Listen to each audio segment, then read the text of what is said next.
Psst, Lilou, tu dors? Non, parce que c'est pas très clair pour moi.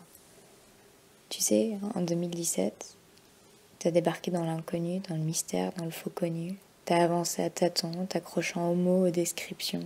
Cherchais juste les bons mots pour savoir ce que tu ressentais, peut-être juste ce que tu désirais. T'avais pas envie d'être affiché, pas d'étiquette. En fait, en 2019, après, t'as eu juste une nuit où ça a suffi pour donner une nouvelle identité. Et du coup, tu l'as dit, ce mot que t'avais un peu fui avant. T'es gay. Tu l'as pas vraiment crié, d'ailleurs tu le cries pas non plus, mais tu le caches pas, c'est pas ton but. Et là, t'as eu le droit à toutes les questions du monde. Ça, tu t'en étais jamais vraiment rendu compte, mais aujourd'hui tu te dis putain, ça fait beaucoup quand même. Quand ça fait un peu peur comme ça. Quand t'es moyen sûr, mais que tu sais au fur et à mesure ce que tu veux. Alors on te dit juste, mais t'es sûr? Comment tu peux savoir si tu l'as jamais fait? T'en sais rien en fait. Mais bon, tu te dis, mais comment ça se fait qu'une fille vierge comme toi puisse se dire qu'elle est hétéro? Est-ce qu'on t'a déjà demandé pourquoi t'es hétéro? Alors pourquoi t'es obligé de me faire chier à me demander pourquoi je suis gay?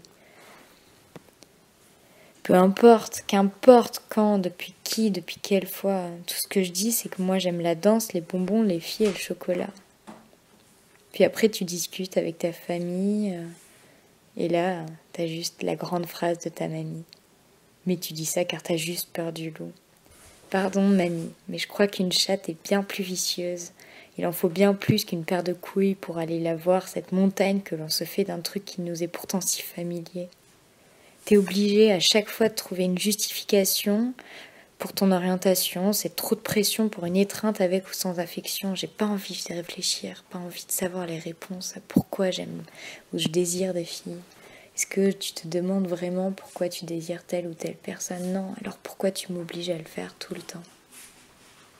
En fait, c'est juste ça, cette pression.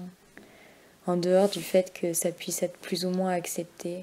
La première question que je me suis posée en me disant que peut-être je pouvais désirer des filles, c'est est-ce que je pourrais tenir cette personne par la main dans la rue? Est-ce que dans mon lycée, je pourrais l'embrasser comme le font tous ces couples?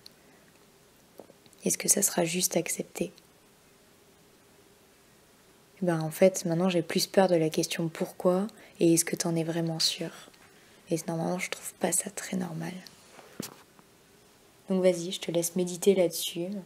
T'as toute la nuit de toute façon parce que t'arriveras pas à t'endormir sur ces juste quelques petits mots. Pourquoi?